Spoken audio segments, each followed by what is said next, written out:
જય સોમનાથ મિત્રો, મારું નામ લાલજીભાઈ બાબાભાઈ કોટડિયા, તાલુકો વિસાવદર, જિલ્લો જુનાગઢ, પ્રજાશક્તિ પાર્ટીના અમે કાર્યકર તરીકે જ્યારે આ ભાઈ ગોપાલભાઈ ઇટાલિયન ઉપર મેં ફરિયાદ દાખલ કરી 25 તારીખે, તો પોલીસ ખાતાએ ફરિયાદ લીધી નથી. બરાબર, આદિ લગ્ન એનો કંઈ જવાબ ન આપ્યો. એટલા માટે મારા જે કોર્ટના દરવાજા ખડખડાવવા પડ્યા છે અને કોર્ટમાં જે મેં ફરિયાદ દાખલ કરી છે. અને બીજું કે કેશુભાઈ પટેલ કે જે અમારા ગુજરાત રાજ્યના એક વયોવૃદ્ધ માણસ અને એક પ્રજા વિદ્વેષુ માણસ હતા અને પ્રજાના લોકપ્રિય મુખ્યમંત્રી હતા. અને અમારે પારિવારિક સંબંધો હોય, જેથી કરી અને આ ગોપાલભાઈએ અને ખોટું કાર્ટૂન બનાવી અને બાપાની અને અમારી લાગણી દુભાઈ એવું એને કૃત્ય કરેલું છે, જેને માટે અમારી લાગણી દુભાણી છે.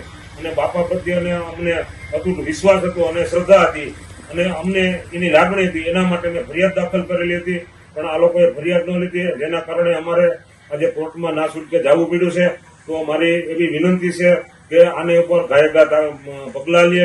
અને બીજી અમને કોર્ટે 27 તારીખ આપી છે અને બીજી પ્રમ દિવસે પાછી એને કૃષ્ણ ભગવાનની એવી કાર્ટૂન બનાવી અને એને પાછી અમારી બીજી લાગણી દુભાવી છે. તો એની મેં કાલે પણ પોલીસ સ્ટેશનમાં અરજી કરેલી છે. એની હજી કોઈ એની માટે કાર્યવાહી થઈ નથી. અને બીજા નંબરમાં કે ગોપાલભાઈ એક ખોટો માણસ છે, જેથી આ પબ્લિકને ગુમરાહ કરે છે. અને બીજા નંબરમાં કે ખોટા પૈસા પોતાને દઈ, પોતાના પૈસા વાપરી અને બીજાના કાર્યકરોને પૈસા દઈને મોકલે છે અને બીજી પાર્ટીઓને બદનામ કરે છે. કે આ જેના વિડીયા તમે જોવો, એ વિડીયામાં કાયદેસર બધું દેખાય છે કે ભાઈ પોતે જ આ બધું નાટક કરી અને બીજાને બદનામ કરે છે. બરોબર છે, જેથી કરી અને આ માણસ કેટલો ખોટો છે એ જાણે પબ્લિક જે ઓળખે છે એને ખબર છે કે ભાઈ આ માણસ કેટલો ખોટો છે. એટલે આવી ગુમરાહ વાતોમાં ક્યાંય આવવું નહીં અને પબ્લિકે બધે ધ્યાન રાખવાનું કે આ નાટકબાજ માણસ છે.